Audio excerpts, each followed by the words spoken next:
Students, let's discuss our next topic, which is area vector.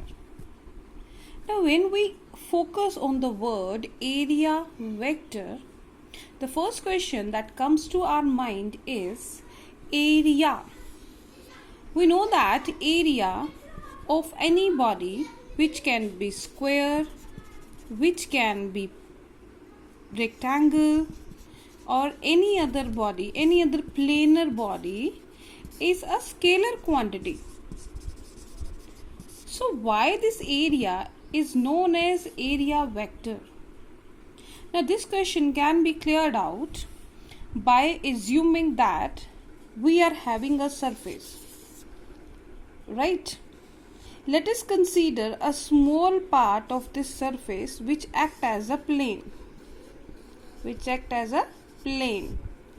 Now we know that the orientation of the plane is given by the normal to that plane by the thumb rule. We know that if we are having a vector associated with, right, we can say cross product of two vectors, A cross B is equal to C, is again a vector whose direction is given by the right hand rule and is perpendicular to the plane containing the vectors A and B.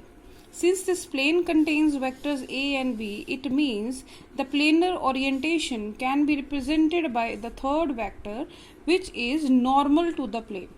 So it means if we assume a surface to be made up of small planes, then one particular plane, the orientation of this is given by the normal to the plane.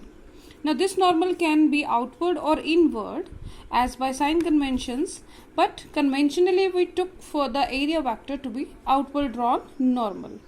So it means this surface is comprised of such small area element, and the orientation of this whole can be represented by a vector n cap, which is the outward drawn normal. So we can write here delta S vector is equal to n cap into delta S.